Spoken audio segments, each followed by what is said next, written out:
ذات مرة، في قلب غابات الأمازون المطيرة، عاشت فتاة شابة من السكان الأصليين تدعى كاي، تنتمي كاي إلى قبيلة كايابو، وكانت معروفة بطبيعتها الفضولية وارتباطها العميق بالغابة. لقد كانت مفتونة بالخضرة المورقة والحياة ليبريتل النابضة بالحياة والأسرار التي يبدو أنها تختبئ في كالظل.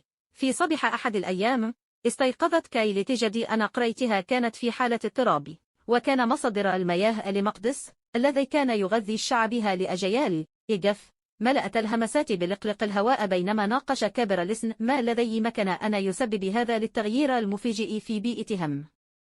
عاقدة العزم على مساعدة مجتمعها، انطلقت كاي في رحلة عميقة إلى قلب منطقة الأمازون. مسلحة فقط بمعرفتها بالغابة والشعور بالهدف، غامرت بالدخول إلى مناطق مجهولة. على طول الطريق واجهت تحديات مختلفة، من التضاريس الغادرة إلى المخلوقات المراوغة. عندما غاصت كاي بشكل أعمق، عثرت على مساحة مخفية حيث كانت هناك شجرة قديمة شاهقة تمتد جذورها إلى أعماق الأرض، وتربطها بقوة لحياة في الغابة. مست شعرا بالاتصال، اقترب كيمان للشجرة بحذر، ولدهشتها بدأن للشجرة تتواصل معها مناخيل لهمسات لطيفة في مهب الريح، مناخيل لهذا للقاء الغامض. علم كاي أن توازن للطبيعة الذي تم ختلها مناقبل الغرب اللذين سعوا إلى استغلال موارد الغابات المطيرة، وتم قطع الأشجار، مما أدى إلى تعطيل التدفق الطبيعي للمياه وتعريض النظام البيئي للخطر.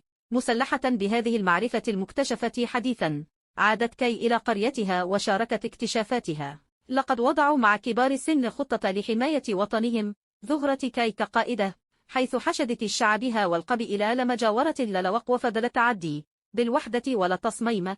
واجهت قبيلة كاي وحلفاؤها الغرباء، لقد تفاوضوا إسلاميا من أجل الممارسات المستدامة والحفاظ على الغابة المطيرة. ببطء ولكن بثبات، تم استعادة للتوازن، وبدأ مصادر المياه المقدس في التدفق مرة أخرى. في النهاية، أنقذت الشجاعة كاي وارتباطها بالطبيعة شعبها، وعلمتهم أهمية احترام منطقة الأمازون. لقد أصبحت رمزا للأمل والمرونة، وملهمة الأجيال القادمة للاعتزاز بالعالم الطبيعي وحمايته. وهكذا، تحت المظلة الساهرة لغابات الأمازون المطيرة، واصلت كاي رحلتها، حارسة الغابة وأسرارها، ومرتبطة إلى الأبد بالأرض التي تسميها موطنها.